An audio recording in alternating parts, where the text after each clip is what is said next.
আমার বাংলাদেশে চিকিৎসা নেওয়াটা ছিল যারা অল্প কিছু হলেই হাঁচি কাশি হলেই বিদেশে দৌড় দেন তাদের সেই উদ্যোগের প্রতিবাদ।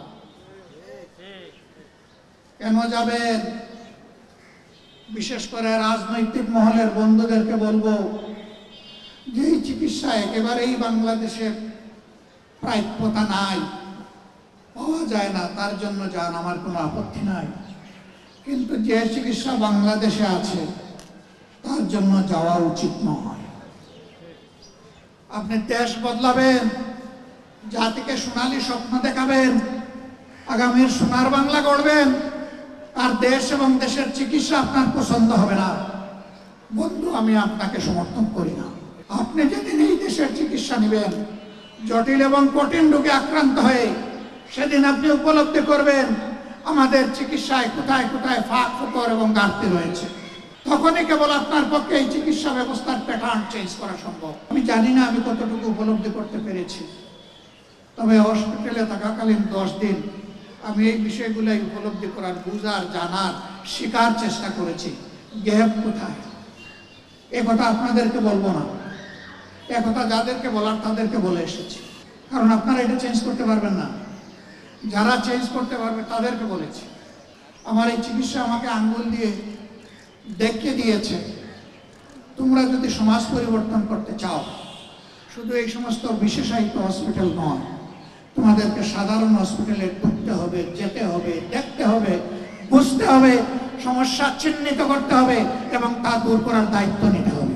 ওয়ালটন এখন দেশের সীমানা পেরিয়ে পৌঁছে গিয়েছে 50টিরও বেশি দেশে। ওয়ালটন, ঘরে ঘরে, বিশ্বজুড়ে। একটা মানবিক, দুর্নীতিমুক্ত, সমৃদ্ধ বাংলাদেশ গড়ার স্বপ্ন দেখি, যে বাংলাদেশটা গরিব থেকে ধনী সকলকে তার অধিকার তার গড়ে তার হাতে তুলে দেওয়া হবে। অধিকারের জন্য কারো কাছে করুণা প্রাপ্তি হতে হবে। আজকের আমাদের এই ক্ষুদ্র আয়োজন কেন? এই ক্ষুদ্র আয়োজন বিধ্বস্ত সমাজ ব্যবস্থায় চলমান যে স্বাস্থ্য সেবা তার ঘাটতি বোঝানোর জন্য। ওই স্বাস্থ্য সেবা যদি সকলের জন্য নিশ্চিত হতো, একজন রোগীও আজকের এই ক্যাম্পে আসত।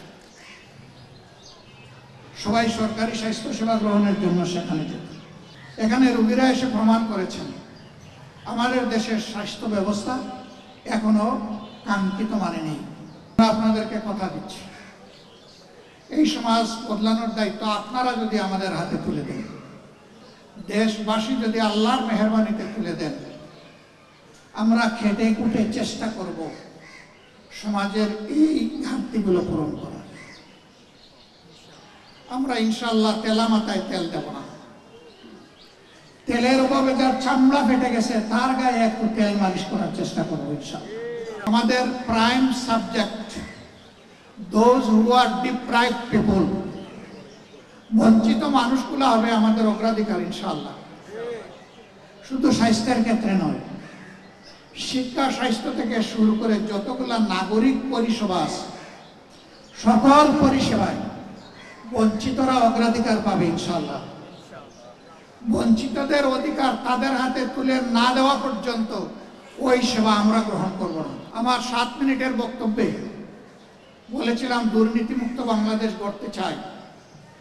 এর ছোট্ট নমুনা হিসেবে আজকে লাখো জনতা এবং কোটি মানুষের সামনে এই ঘোষণা দিচ্ছি, আগামীতে বাংলাদেশ জামাত ইসলামী থেকে যারা নির্বাচিত হবেন তারা সরকারের কোনো প্লট অল্প মূল্যে গ্রহণ করবেন না ইনশাআল্লাহ। বিনা ট্যাক্সের গাড়ি চড়বেন না ইনশাআল্লাহ। এও বলেছি সরকারের দেওয়া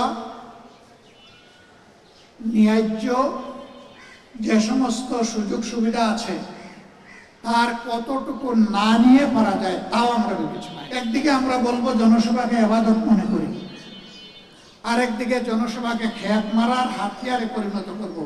জামাত ইসলাম এটা করবে।